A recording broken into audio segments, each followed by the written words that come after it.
Good evening and welcome to Solutionary TV. I am your host, Dr. Tatiana, and I'm excited to be doing a little expose this evening about truth telling. We are in an information age. We are here to get a little bit bolder, a little more brazen, and a lot more forthright about what is going to make a difference in this transitioning humanity.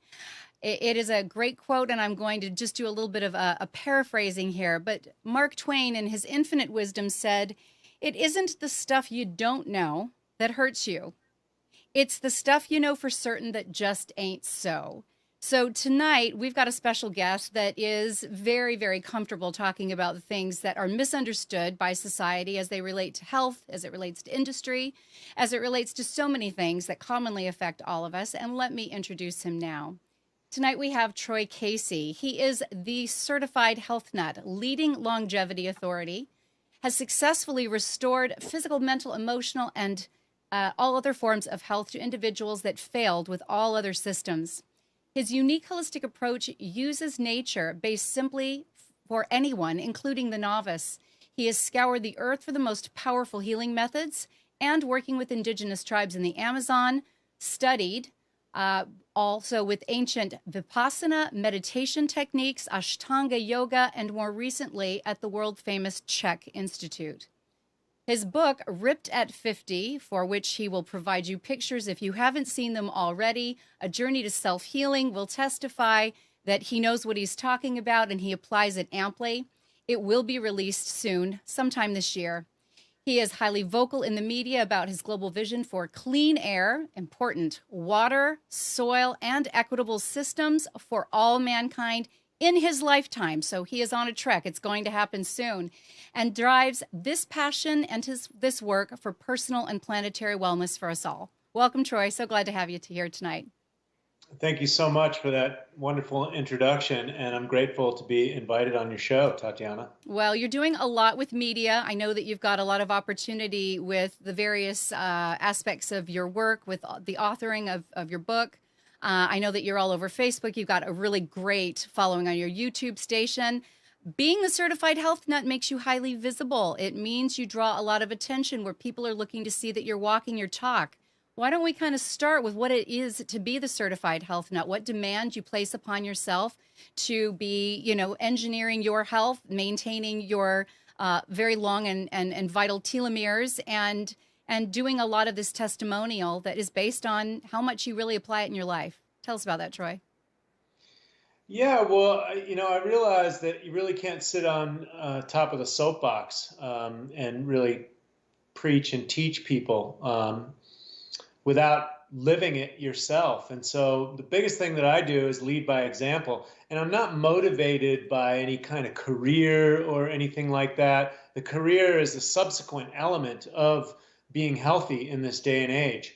And so I do this to, my own journey to self-love, my own experience. If I don't take care of myself, stay balanced, stay balanced nutritionally, biochemically, physically, mentally, emotionally, spiritually, then, I can be just a stressed out person just like anybody else. I've got just as much overwhelm as anyone else on the planet, and I have my own shortcomings. And so, it's best for me to stay as balanced as possible, as much as possible. And if you're paying attention at all, the amount of pollution and just really, modern day stressors, digital communications, digital interfaces, electromagnetic frequencies, pollution in the air. These things are all affecting us. So my objective is to stay grounded, peaceful, and balanced as much as possible so I can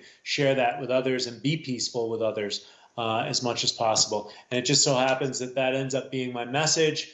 And I've rolled that into my business. Now, a big part of me getting turned on to, planetary wellness and really the future of our species was working in the Amazon rainforest. I was working with an herbal company, and I saw the tributaries were full of logging barges. I saw that when you went into the city centers off the Amazon River, you saw mountains full of sawdust and the timber that was going up to Home Depot, the 2x4s, et cetera. And I realized, you've been hearing it on the news for so many years that, the rainforest is the lungs of the planet. And so I realized that, it's a pretty big deal spending time in the rainforest, seeing that type of industry down there, knowing and hearing the stories about the oil companies contaminating lands down there. I knew that Ecuador is the #5 producer of oil in the world, Peru is #6.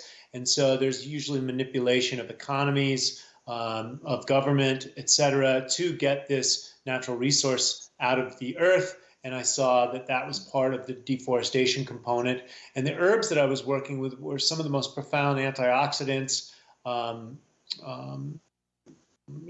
alkaloids, chemical compounds, plant compounds that were good for healing cancer. There's lots of research.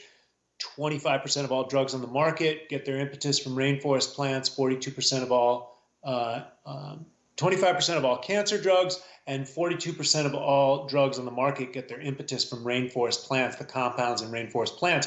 So if the plants have those compounds in it, what's it like to put the whole foods into your body? And I did that for about 8 to 10 years. I researched those plants profoundly and had my own experience. And so it was a symbiotic relationship. The rainforest had all these gifts for us, yet we were cutting it down, systematically. And so I came back and really tried to educate people as much as I possibly could. Social media was a brand new entity, and I started putting my messages and exotic footage out there.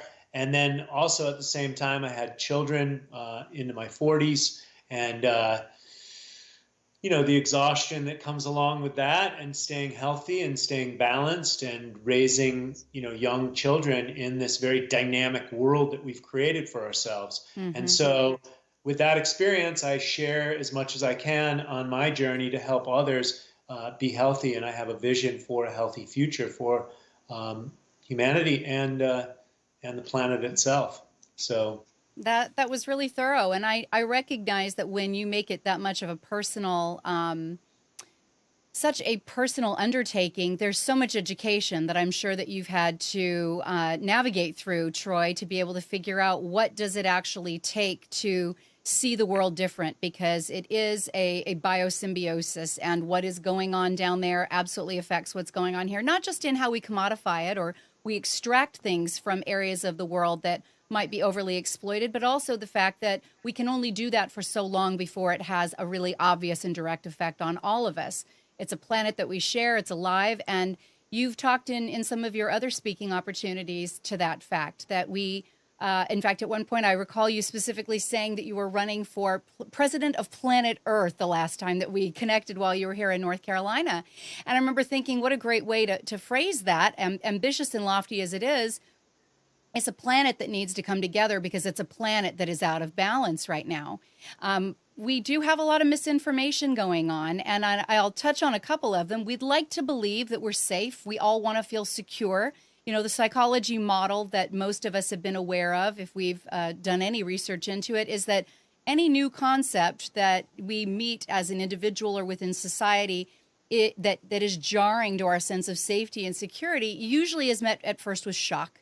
And it's kind of a downward bell curve. It goes from shock to denial to anger to, depression to integration, and then eventually into solutions. And I want to kind of jump that model a little bit faster, because we've got those that we'd like to shock a little bit into some reality about what's really going on with our system so we can get to solutions tonight, Troy. So for those of us that think that, for instance, the press, the FDA, the EPA, the CDC are watchdogs for we as citizens, and that we can safely go to bed at night and wrap our loved ones in our arms and know that they're always looking out for our best interests. You've learned a lot through this education principle and applying it in your life and how you educate your clients and those that listen to you. Let's talk about what your journey into education to make a difference looked like for you as you started out as the health nut. So I'm all self-taught for the most part. For the last 30 years, I was a Versace model sitting in Milan, and that career was based on how I looked and felt in front of the camera. And so I learned about nutrition right away. I started studying herbs and internal purification and how to take care of the body in various different ways. natural ways. And so that's, almost 30 years later. I worked in the Amazon, as I said before. I worked with indigenous Maori healers for almost 17 years. I worked with the shaman of the rainforest as well. I've done sweat lodges up here in North America. And I've voraciously absorbed whatever type of information that I could take into my consciousness, and then,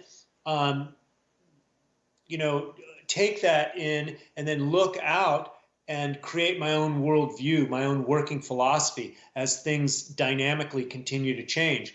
And so what I've come up with is, I used to be a little bit more fiery before when I was working in the Amazon and trying to lambast other. But the fact of the matter is I realize that we are all connected. We're all in symbiotic relationship with nature. We are nature. There is no separation. We are the problem. We are the solution. Yeah. Since the dawn of the Industrial Revolution, for the last 150 years, we've been pumping billions of pounds of toxic compounds into the environment every single year. And so Rachel Carson wrote a book called Silent Spring in 1962. DDT, most people don't understand, DDT was banned. It was a Monsanto product. It was an insecticide, and it was killing the flora and the fauna and the wildlife in Chesapeake Bay. But the reason it got banned was because it was affecting the bald eagle, which is our national bird. And so, and the remnants of the DDT are still in Chesapeake Bay and Santa Monica Bay, where I live here, and it's also in Chesapeake Bay, San Pedro, as well as a big shipping lane down here. And so they dumped it there, and the toxic remnants can still be found. And so, and I know Suzanne Humphrey in her book, she was relating that to the polio epidemic that was going on. And so these things have showed up in our environment, and lo and behold, they're showing up in the tissues. Dioxins, PCBs, phthalates, they're showing up in women's breast milk, and they're showing up in unborn fetal tissue. And so these toxic compounds are in the human body. If you study with someone like Montauk Chia, one of the living Taoist masters, he says at the atomic level, this is creating chaos. And then if you look out in the world or you flip on the television, you might be able to catch some of that chaos. Yeah, within and without, it's all the same thing, isn't it?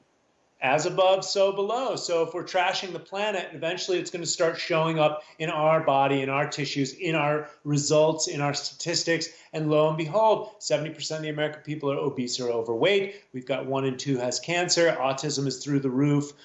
Diabetes is an epidemic proportion. And so to me, this is just a great wake-up call. It's just time to wake up and do things differently. I try and get away from labeling everything bad or good.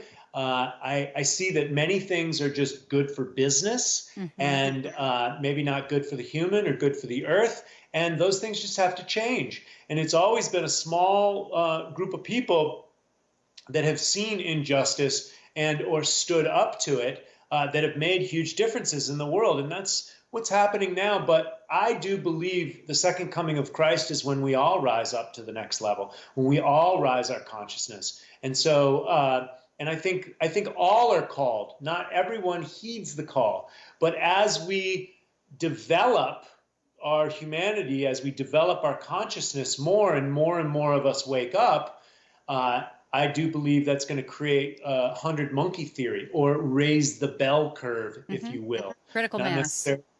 Right, critical mass. And so so that's what I believe is happening. I'm an eternal optimist, and I've taken off the blinders and I've looked under the veil, and I see what's happening, and I see what happens with each government that steps in, and I see all the news that's going on. It's black against white, and men against women, and red against blue, and you're either for this or against that. And these are just more divisive elements. And if you study the history of warfare, the history of rulers, divide and conquer is the oldest trick in the book. And I do believe a lot of divide and conquer has been done right at the dinner table, with the finances, with other elements of feminism. Most people don't realize that Gloria Steinem, and I'm all for empowerment of any human being, and I'm for total human liberation. So let me make that very clear. But when you start to study into some of these other aspects of our society, and you start to see that the CIA was involved with Gloria Steinem, they wanted, you watch Aaron Russo's film From Freedom to Fascism, and he talks about being friends with Nick Rockefeller and how they worked to get the CIA to work with Gloria Steinem so that both sexes would pay into the tax system. And this broke up the nuclear family. And so there's a lot more than what's just presented on the mainstream and what's presented through the propaganda machine. Mm-hmm. And so if you look at the history of media, for example, Edward Bernays created public relations. He was the nephew of Sigmund Freud. So he took all that psychological research and applied it directly to any economic and political campaign that was basically seen through the 20th and 21st century. So any kind of television advertising, any kind of news is basically pay to play. If you're a corporation and you want to furnish some research bias or some so-called scientific proof, and so if you've got the money, then we'll release it on the television as nightly news. And so I also know I'm working on a film right now on glyphosate. We're working to ban glyphosate.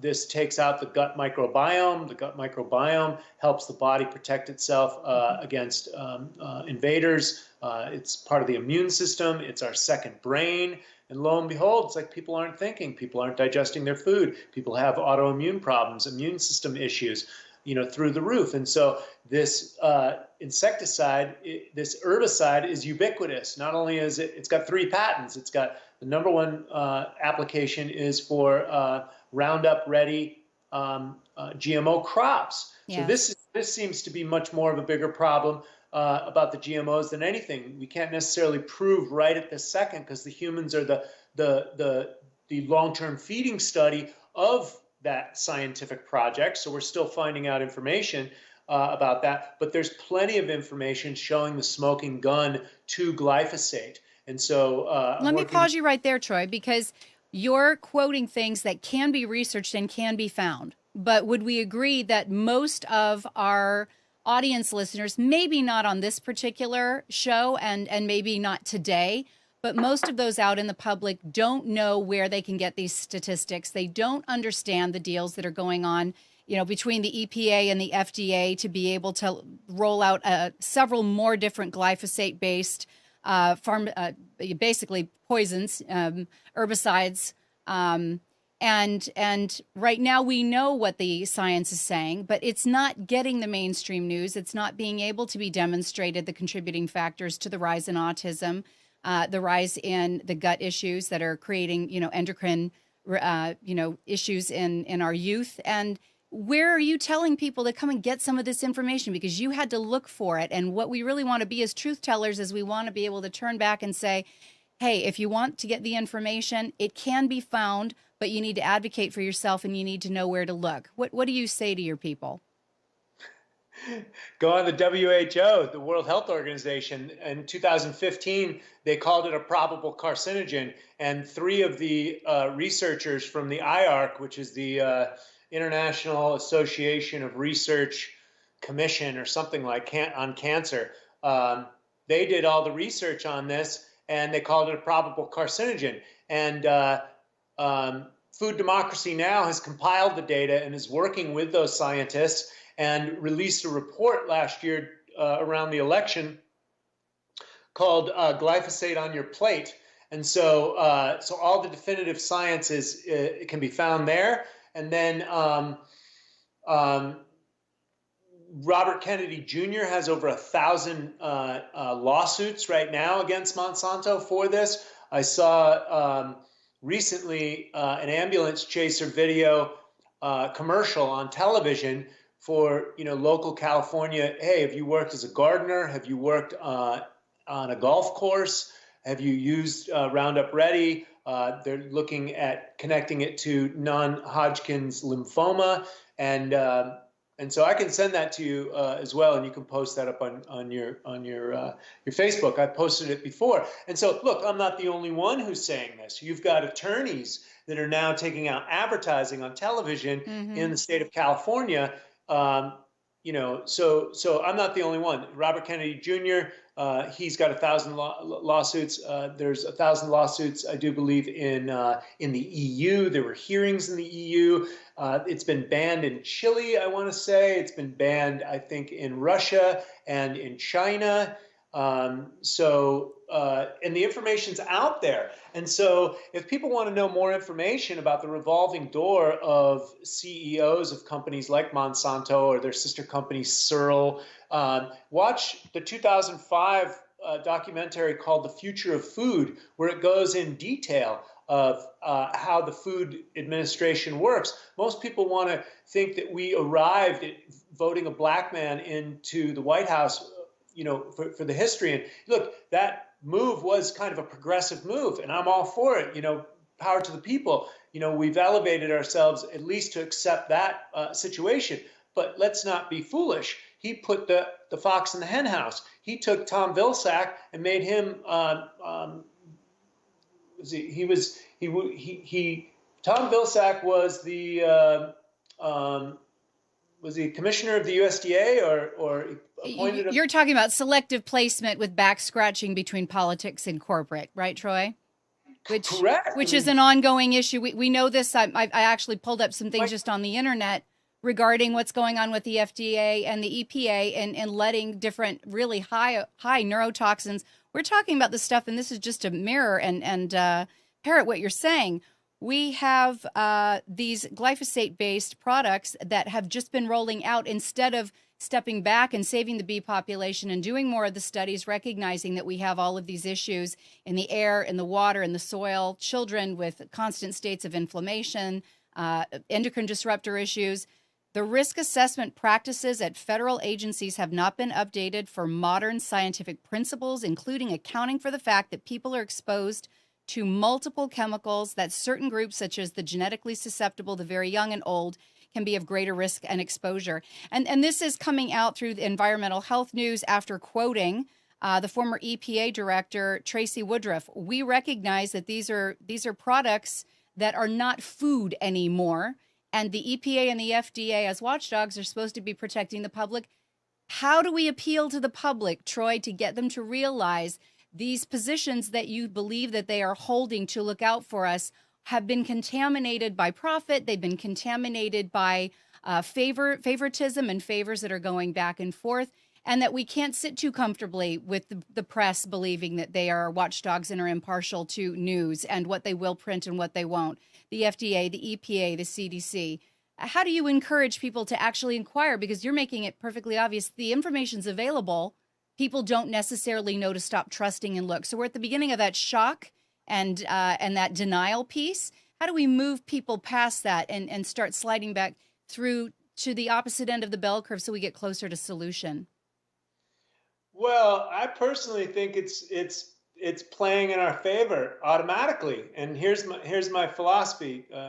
Be patient while I try and flush it out, because it's a working philosophy that I've been working on for a long time. Look, nature's first law is self-preservation. Everyone wants to get laid at the biochemical level.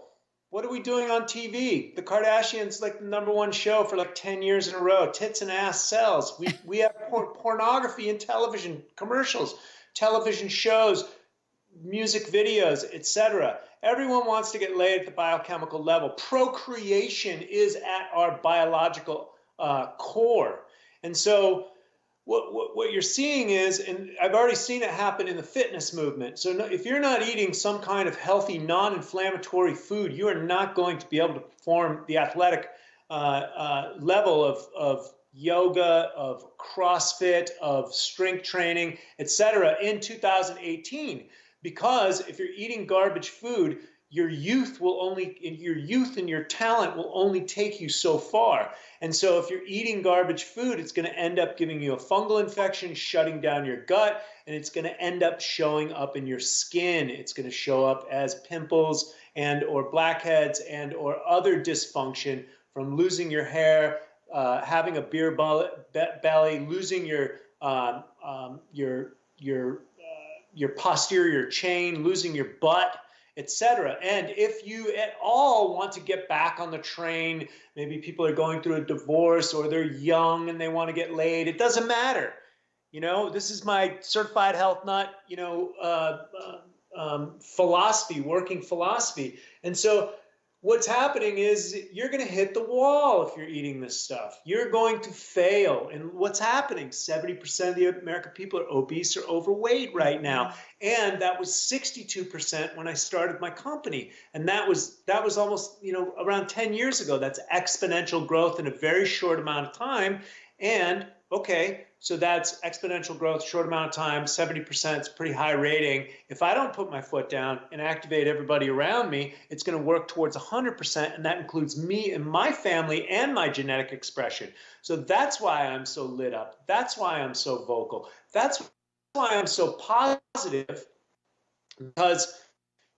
mainly because I've seen the vision that humanity makes it. We pull a rabbit out of a hat from going to the edge of the precipice of ecological disaster, the precipice of human species annihilation, especially when you look at the bee colony collapse. So my thing is I think people are starting to pay attention more and more. I think the internet is starting to illuminate the path. There's more alternative news media outlets like the work that you're doing, Tatiana. And let's face it, you're part of a handful of people that I know that come from health.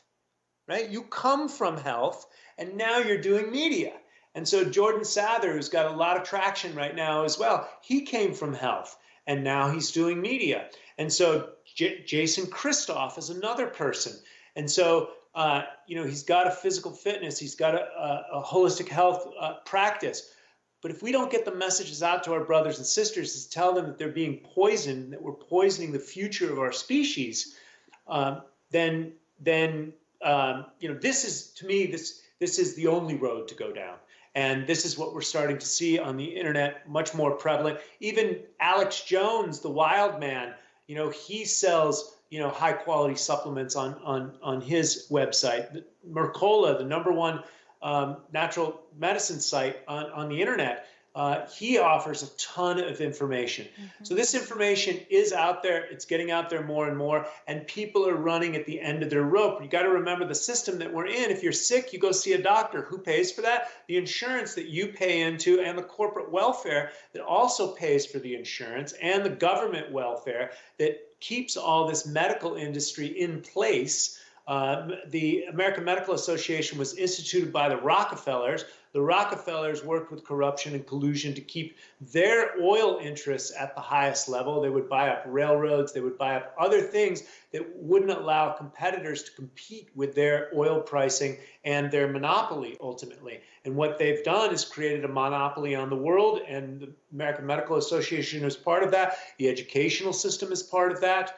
And those structures aren't working anymore. They are unsustainable. How do I know that? Well, there's a heroin problem, and it's not just a heroin problem. Heroin's now the cheap drug. If you can afford it, you can get Norcos or Xanax or all these other OxyContin, these synthetic opiates. And so we've got a huge problem, and we've got a huge problem with people taking legal prescription as well, legal, right? And so you've got the doctors that are in collusion, giving patients that don't need this type of medication but are addicted to it, giving them prescriptions, and the pharmacies are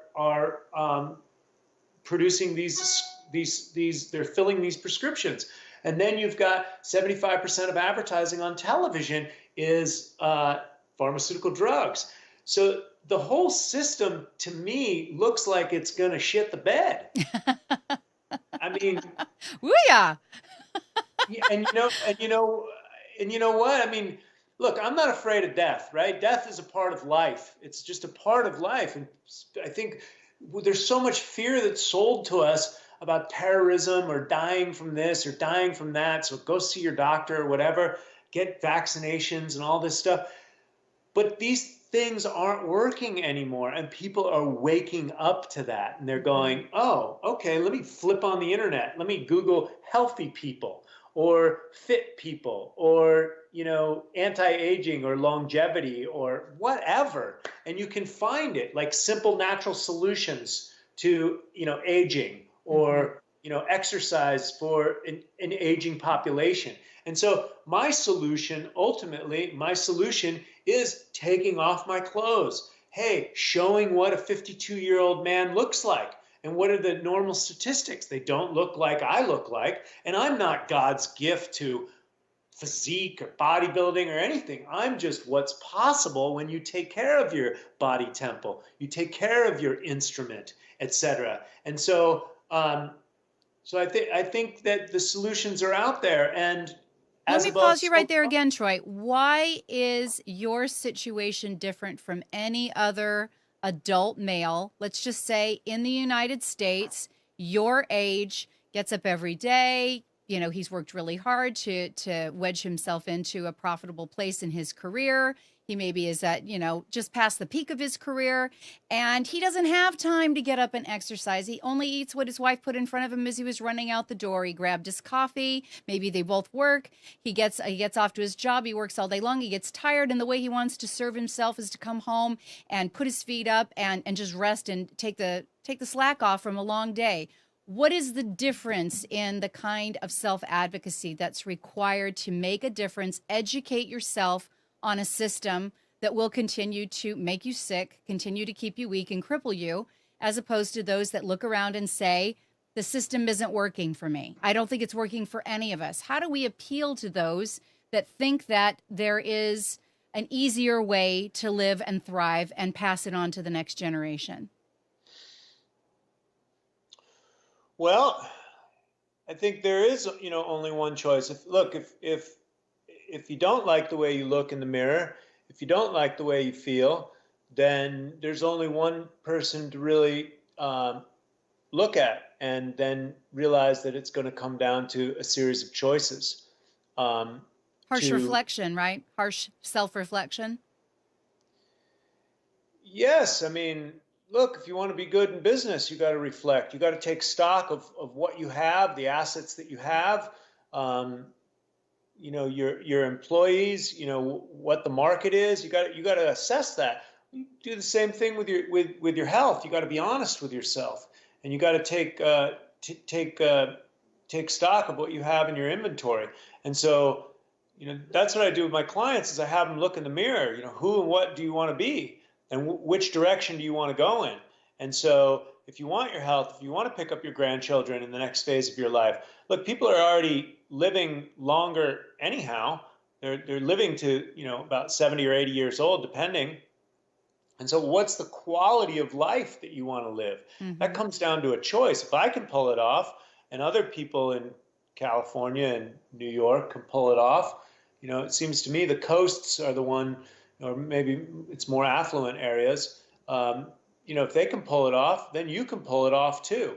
And so, and my thing is like, pay now or pay later. Pay the farmer, pay the doctor. Right. You know, it really comes down to your choice, um, and not a pile of excuses. A lot of people buy things they don't need, or have lavish material that they don't necessarily need. I'm an American. I get caught up in buying stuff as well. I mean, not much. I mean, I've got 10-year-old clothes, and I take care of my stuff well, and I keep it clean, and the, I live near the beach, and that to me is, lifestyle is everything to me. I look, I have a basic retired lifestyle, and I know that that's what most Americans are actually working to try and get to. And so if I just work a little bit harder, and if I just do this, I'll get that. But that never comes, especially when you start looking at the way they're playing with the paper currency. Mm-hmm. Most people don't realize that before 2007, there was 600 billion.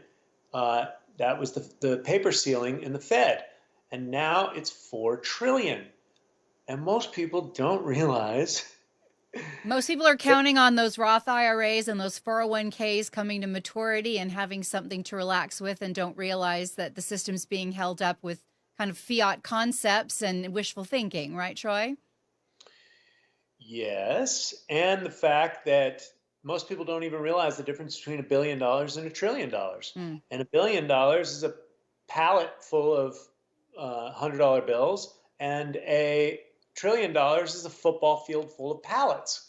And so there's been $3 trillion worth of paper injected into your currency, which devalues it completely. Yes. And I know that there's couples arguing across the dinner table, you make more money and you make more money. And Amazon.com and technology is taking my business. You make more money. You make more money.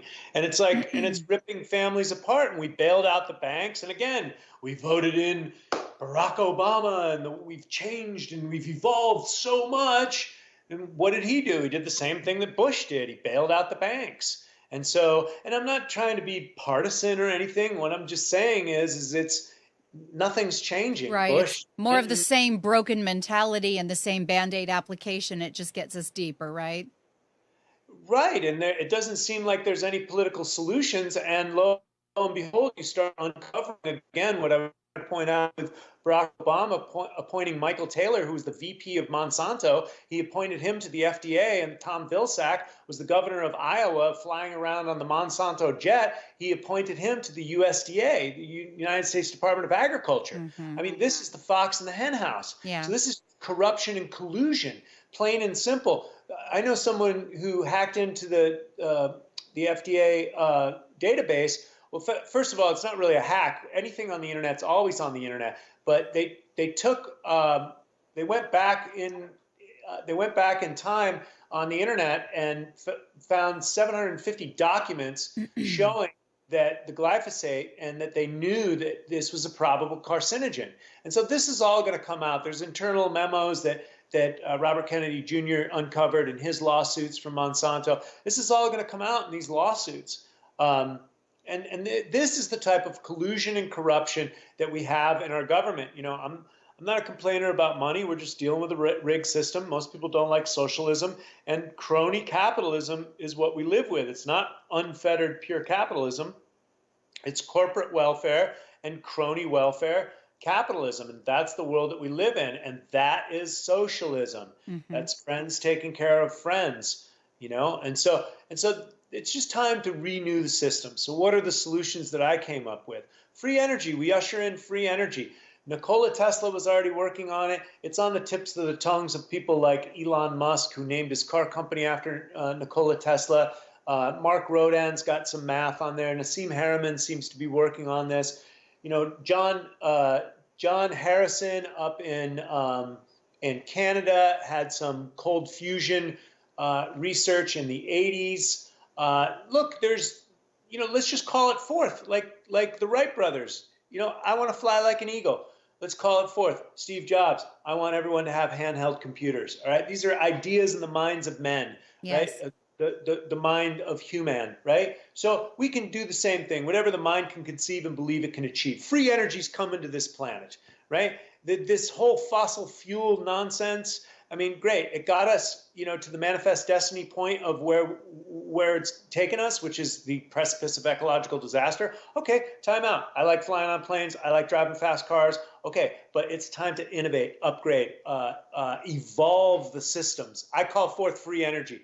Talk with other people about it. If you haven't watched a Nikola Tesla documentary on YouTube, please take the time to do that and know that the consciousness is out there. Nikola Tesla had more inventions than Edison. He worked on the Philadelphia experiment. He created teleportation, time travel, etc. So look, go down the rabbit hole. Look at what's possible. And guys, we're looking for the Hail Mary, rabbit out of a hat. We've got to create some magic somehow. So we might as well just write it right out of our minds, right out of the magic of our minds. Abracadabra, my word is my wand. Start dreaming up the impossible dream. We must, unless you want your backyard to look like the tar sands in Canada, or the mountaintop removal in Tennessee, you know, the degradation of the environment and or other lands like Libya, Syria, Afghanistan, Iraq, Sudan, other places that we create genocide just so we can have our lifestyle. Pumping gasoline in your car is an act of genocide if you weren't aware of that. Let's really put two and two together. And now that the cat's out of the bag, okay, free energy. That sounds like a good idea. Let me investigate that and let me talk that with my brothers and sisters, and let's have a philosophical, a Socratic notion. Let's have a Socratic conversation around the idea of free energy and usher it through into the consciousness. Why not? The Wright brothers said they wanted to fly like an eagle. I watch planes take off from LAX every day, every 5 minutes. Okay, so that's what's possible. The next is possible is permaculture, which is something that I know that you worked on, Tatiana. You drop the seed in the ground and it fruits, and lo and behold, you got so much food, you got to give it to your neighbors. Abundanza, as the Italians say, abundance. But you have to work cooperatively with nature and respect her infinitely to be able to apply the concepts of permaculture, which is not the way our commodified, monocropping agricultural monopoly has been for all these years, as you know very well, my friend. Absolutely. Look, I'm calling forth a higher level of consciousness all the way around. And how we're going to get there is self-care education. Becoming your own doctor, how to take care of the human body temple to the highest level. This is one of the most important things. As above, so below. You got to be able to put the oxygen mask on your face before you can put it on another. So becoming holistically healthy, mentally, emotionally, physically, and spiritually, so that you can be a way shower for others. And look, we have never arrived. We're a symbiotic. We're a system that's always reaching towards homeostasis, but we can never flatline at homeostasis. Otherwise, we're dead. Right? So it's always, coming and going and evolving, and hey, this works right now, and then let me change it over here a little bit, and this will work, and taking your consciousness up to the next level. Sometimes that looks like meditation. Sometimes that looks like yoga. Sometimes that looks like a walk in the park. Sometimes that looks like eating organic food. Sometimes that looks like fasting. Sometimes that looks like resting. Sometimes that looks like working your butt off, in some kind of toxic job just to put food on the table, but having the mentality of an exit plan, right? Mm-hmm. So it's using our consciousness at the highest level, not rolling over and playing a victim.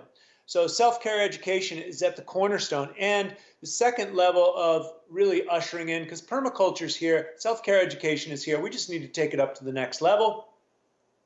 But the two things that are kind of fringe that are out there, which I believe are the solutions, are the free energy and the gift economy, where people are honored for the gifts that they have to give. Some people like to watch children. Some people hate to be around children. Some people like to grow food. Some people like to cook food. The number one feared element in our society is public speaking. I don't have a problem with that. And so bottom line is we all have our gifts. And so when they're honored, and then we build systems, equitable systems around, and we make technology be our whipping boy, as opposed to the other way around. And so and we don't really know what's going to happen when artificial intelligence fully comes on to singularity. And so I think it's a good idea to start working towards getting these machines to work for us, because in a very short amount of time as well, this isn't some kind of utopian principle. In a very short amount of time, people are going to be out of work everywhere because technology is replacing them. How do I know that? My wife's in the fashion industry. I was in the fashion industry. I watched her, work in that industry for a very long time, very successful. She is being pushed out of that industry right now, and it's been happening for a few years, but she says she's got about a year left. She's working harder and harder. Digital communications made her job double in work effort. Why? Because then she had to come home and send digital communications and pictures of the fashion to send to New York, and then they would put in their, what she would do as far as a trusted buyer would just pick things that would sell in New York, and now people were demanding pictures. So the dynamic changed, and then it's changing again because companies are uploading these photos, and then clients are picking them directly, and then actually the middleman's just being replaced, period, because Amazon.com just came out and said, we'll warehouse the stuff. We'll design it, we'll warehouse it, we'll ship it, and we'll put a platform together. And that just annihilated like a large portion of the industry. And robotics will actually be the hands-on in the warehouse. And if we end up having cashiers, we're going to be able to work with AI-based technology cashiers. That was just in the news as well. So I'm with you on that. We are going to lose the workforce. The transhumanism movement is very well underway. And again, not enough people know about that. But before we look at the fear and get stuck in the shock and the fear, and why would anyone do that to us? And surely they wouldn't want, to make human slaves of us. I think we ought to look around and ask ourselves where we are right now. If you don't think you're a human slave for the food on your table, if you're not sitting pretty as a multi-billionaire, you are in the system as another cog in the wheel. So I appreciate you bringing up the relevance of, number one, that we all need to unite. As above, so below. We are all on a symbiotic planet for which we are one with that planet at a microcosmic and a macrocosmic level. And if we don't stop turning on one another and seeing, as you said, the red and the blue, the black and the white, the male and the female, and realize we are instead one entity, one being in consciousness and in reality and quantum material, then we aren't going to start to work with these systems in a way that is going to be conscious and compassionate, but rather that survival of the fittest, that old reptilian brain might get the better of us during this transition. Wouldn't you say, Troy? Man, it's an exciting time to be alive. That's all I got to say. I hope for the best. I'm an eternal optimist. I saw a vision in 2006 that humanity makes it from where we are. I've seen many, many shifts. But something big has to happen, I do believe. I don't know what your opinion is of these whole marches that have been happening. And again, I'm all for empowerment, a human being, transgender. I don't care who you are or what you do. Have fun. Don't hurt me. Don't ask me to believe in your, unicorn God or anything like that. Just do whatever you want. I'm all into full human liberation. But, I see what's happening and it just doesn't appear right to me. And I saw a video of exactly what I kind of feared about this kind of movement, where somebody said that somebody should just be guillotined. And so, and I wonder, I saw that a little bit of Soros money was funding these protests last year. And I just, wonder, I question everything. I question myself. What do I know? What a radical notion. And it's like, and I question my cockamamie ideas. Like, does it really hold water? And so, all I'm trying to do is stay healthy and balanced and love on my kids and do the best and be the best human I can possibly be. That's kind of my MO. And sometimes I get a little frustrated and go, oh, Troy, nobody cares about organic food. And, I try and share this information to people and people shut me down on the internet. But when I start questioning stuff of like, I'm into women's empowerment. In fact, the feminine is extremely powerful as far as I can see. Men may have more dexterity in their tissues and testosterone in their hormones to maybe move mountains and stuff, but there's something about the feminine in all of her glory, not only the divine feminine in myself, but in women in general, that's amazing when a woman is in her feminine, and it's extremely powerful. And so, but I don't think what I'm seeing out there, I don't think it's that, the rebalancing of the divine masculine and feminine. What I see is just some other divisive element being propagated by, the machine. That's what I see. Yeah. And so we did just have those parades this last weekend. And I think that you're right in saying that, yes, have a voice about what you're passionate about. But remember, what we resist persists. This is an eternal and universal principle. This is an energetics-based quantum model. What we resist, we're giving energy to. You think you're not. You think you're actually pushing it away. But in fact, whether you look at this underneath, a molecular microscope, or whether or not you simply understand it as energy that you feel. What we resist persists.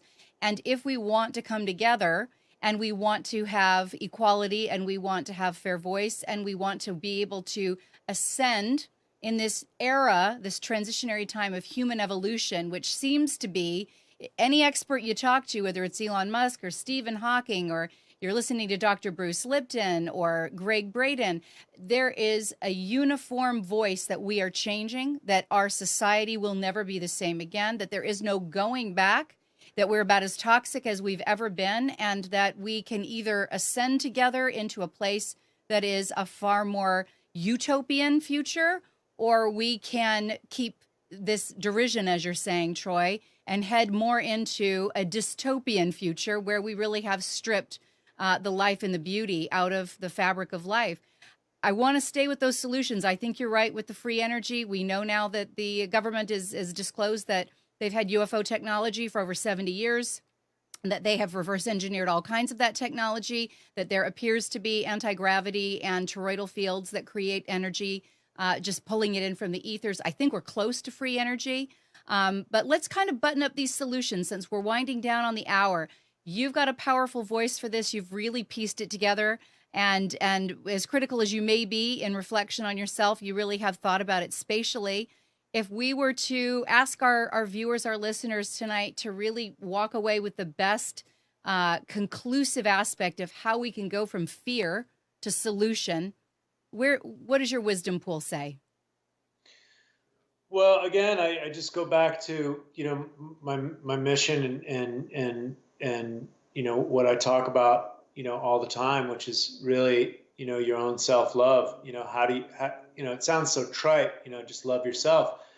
But the fact of the matter is, loving yourself is giving yourself enough rest, feeding yourself high quality water, high quality organic nutrition, breathing deeply, moving your body correctly. Sitting for 3 hours will shut down your core. When your core shuts down, then your posterior chain shuts down. Anybody worried about losing their ass may want to rewind that a little bit and play that over. And so you might want to start loving your body a little bit more, because this is your instrument to navigate you and your family and your children to the next level of consciousness where we're all headed. I like to couch it in, eternal optimism. I like the Vedic scriptures talk about, the big cosmic joke. This is just God on a big acid trip going, whoa, I forgot I took that, or, God just being asleep and waking up and going, oh yeah, that's right, I was asleep, that was just a big dream, right? And so that's what I call forth to people. Dream the impossible dream. Napoleon Hill, after studying the industrial magnates of the late 19th and early 20th century, said, whatever the mind can conceive and believe, it can achieve. Mm-hmm. So this is a clarion call to the hearts of mankind, to the soul of mankind, and to create the dreams. And what is it that you wish to see in your lifetime? Remember, we live in the United States of America. We do not live in Iraq, and we did not create a democratic situation over there.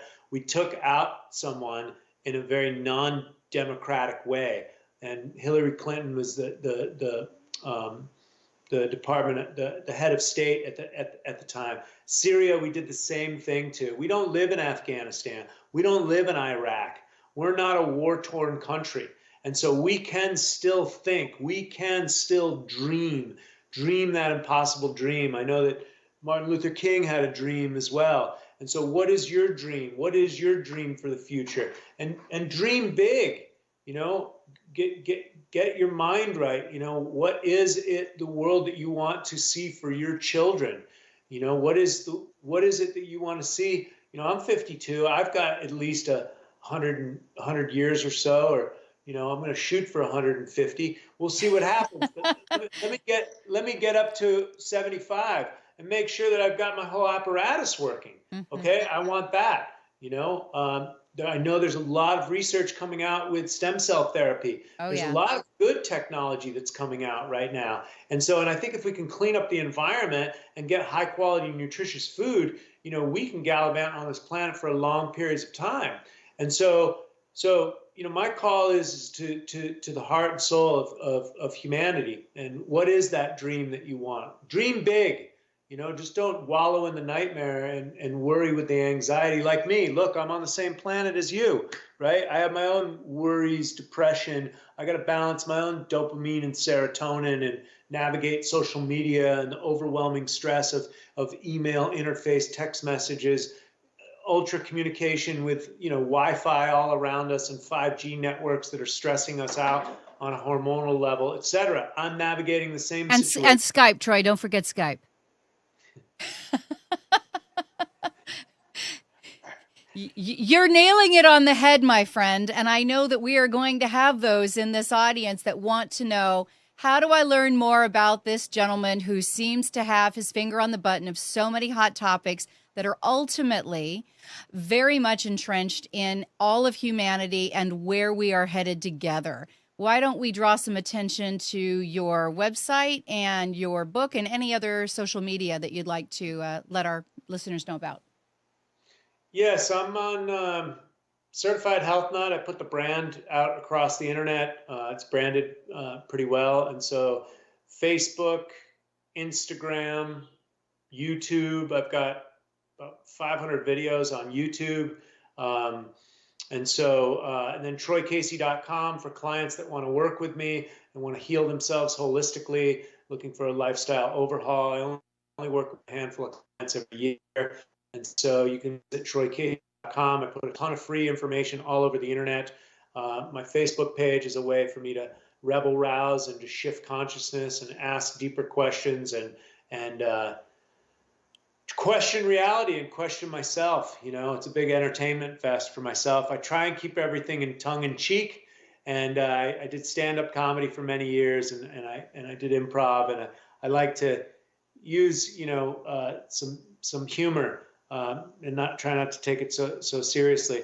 And then my Instagram is quick little digital snacks for people to eat right and move their body, do some qigong and tai chi. So find me on social media and and just get the messages out there any way you can. Just be healthy yourself. And so that's the biggest thing. That's the biggest gift you can give to me, and the biggest gift that you can give to your family and to your legacy and humanity as a whole. Mm-hmm. Yep. When we unite, we can be a really formidable and unstoppable force. And to add to what you were talking about with dreaming the dream, one of my favorite quotes is, "There is no chance, no fate, no destiny that can circumvent or hinder or control the firm resolve of a determined soul." And if we all got a little bit more educated, stepped outside of our comfort zones, stopped looking at big government, big corporation, big whomever to take care of us, and paid attention to the corruption that's all around us, that is not enough to break us. It's enough to really bring us together and say, I've been asleep at the wheel for a while. Maybe my dad was too, maybe my grandfather's generation even. It's time to get back with our hands on the wheel and drive this human evolution, this transitionary human experience into something beautiful, something more collaborative, and something where we recognize that we are all united. And thank you, Troy. It was a beautiful message. I'm really grateful that you could jump on and be with us this evening. I hope that everyone takes a look at your website, your social media. You've got a lot of great information on your YouTube, and you keep it real and you keep it fun, you keep it light. And I just want to remind our viewers, if this is the kind of content you're looking for, if this is the information that you're seeking, if guests like Troy Casey tonight and the Certified Health Nut is the breakthroughs that you are seeking in your life, look at our guest material and come back to solutionarytv.com. Like our YouTube page. Believe it or not, that's what helps keep it up when YouTube and Facebook and everybody else is taking this stuff down. Please be a sponsor, be a patron, because you're paying for us to be here with your generous gifts. We appreciate you. And remember, ultimately, together, we are the solution.